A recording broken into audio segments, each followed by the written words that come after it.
वैसे तो भारत खुद एक रहस्यों का अजायब घर है, जहां कई सारे चमत्कार हुए हैं। लेकिन क्या हुआ जब पूरे 400 साल बाद हनुमानगढ़ी मंदिर का तहखाना खोला गया, और जब उस तहखाने के अंदर की चीजों को एक एक कर बाहर निकला गया, तब वहां खड़े सभी लोगों के रोंगटे खड़े हो गए। उस हजारों साल पुराने तहखाने की चीजों को देख आप भी दंग रह जाओगे, और साथ ही आप भी कहोगे कि है प्रभु, ये कैसी आपकी माया है। क्योंकि वहां से जो वस्तु प्राप्त हुई है वो नायाब होने के साथ साथ रहस्यमय भी है, और सबसे बड़ी बात कि इस बात को आज तक गोपनीय रखा गया। आखिर इसका ऐसा क्या विवाद है जिस वजह से इसे इतना गोपनीय रखा जा रहा है।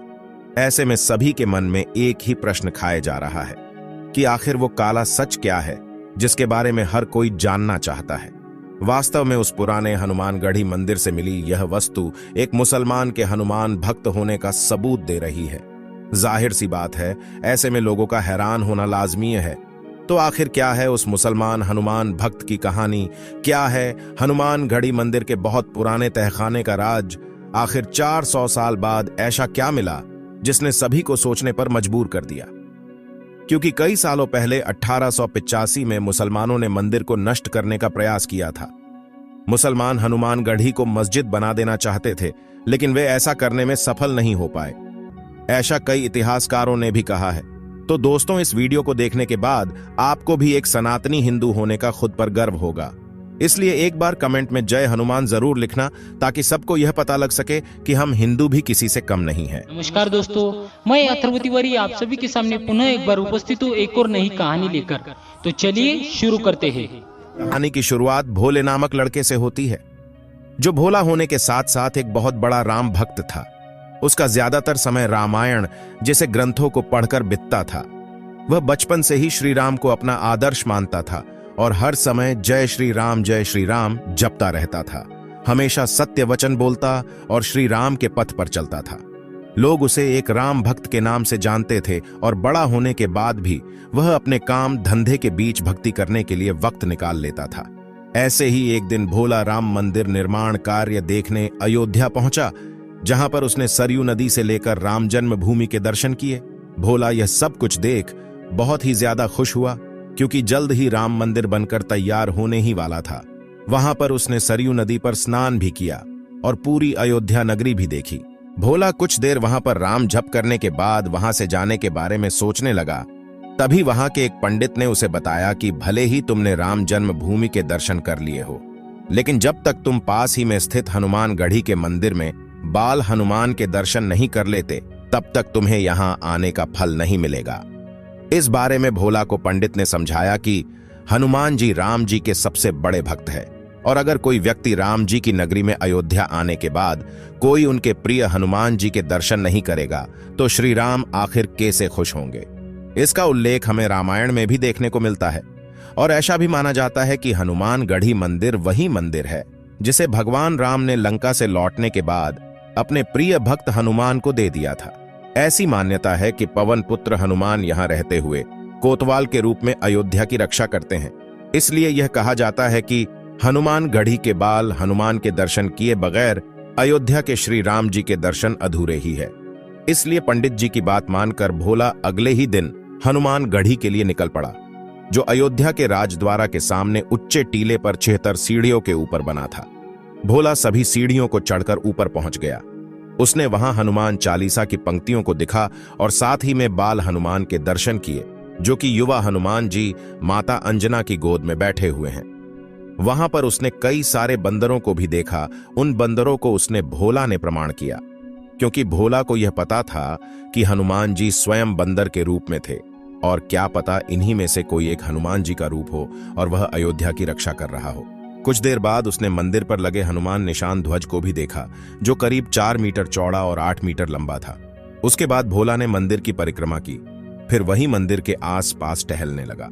तभी उसकी एक नजर एक बड़े और बहुत पुराने दरवाजे पर पड़ी, जो देखने में ऐसा लग रहा था कि मानो कई 100 सालों पुराना हो। भोला पहले तो उसे देखने लगा, फिर उसे दरवाजे को मंदिर का ही एक हिस्सा समझा उसे खोल दिया और उसके अंदर चला गया। अंदर जाकर उसने जो देखा वह वाकई में हैरान कर देने वाला था। भोला ने उसकी कभी कल्पना नहीं की थी कि उसे ऐसी कोई चीज दिख जाएगी, क्योंकि वास्तव में वो कमरा कोई साधारण कमरा नहीं था, क्योंकि असल में वो 400 साल पुराना हनुमानगढ़ी का तहखाना था। लेकिन भोला को यहां पर ज्यादा कुछ नहीं मिला, क्योंकि वहां पर ज्यादातर पुरानी ही चीजें पड़ी थीं। तभी भोले की नजर एक ताम्रपत्र जैसी वस्तु पड़ी थी। उस ताम्रपत्र पर छोटे छोटे अक्षरों में कुछ लिखा हुआ था, जो साफ साफ नहीं दिख रहे थे, इसलिए भोले को भी वो समझ में नहीं आया। लेकिन तभी उस वक्त बाहर कुछ लोगों को वह दरवाजा खुला दिख गया और मंदिर के कार्यकर्ता उस तहखाने के अंदर घुस गए और भोले को पकड़कर बाहर निकाल दिया। भोले ने उस ताम्रपत्र को अंदर एक जगह पर छुपा दिया, लेकिन बाहर आकर भी भोला उसी ताम्रपत्र के बारे में बार बार सोचने लगा कि आखिर उस पर ऐसा क्या लिखा था। समय बीतने के साथ साथ भोले के मन की जिज्ञासा उस ताम्रपत्र को पढ़ने के लिए बढ़ती जा रही थी। उसे इतना चिंतित देख वहां पर खड़ा एक पुजारी उसके पास आया और उसकी समस्या के बारे में उसे पूछने लगा। तब भोले ने अपने साथ घटी पूरी घटना को पंडित को बता दिया। उसके बाद पुजारी ने भोले को जो कुछ बताया उसे सुनकर आप भी यकीन नहीं कर पाएंगे। दरअसल जब भारत पर मुसलमान राजाओं का आक्रमण हुआ, तब उस समय का एक सम्राट हनुमानगढ़ी के बाल हनुमान का भक्त हुआ करता था। वास्तव में सम्राट के बेटे को एक गंभीर बीमारी हो गई थी, जो किसी भी उपचार से ठीक नहीं हो रही थी। लेकिन जब उसे हनुमानगढ़ी के हनुमान जी की शक्तियों के बारे में पता चला, तो वह हनुमान जी के दर पर अपनी आस्था लेकर पहुंच गया, और तो और हनुमान जी ने उसके बच्चे को ठीक भी कर दिया।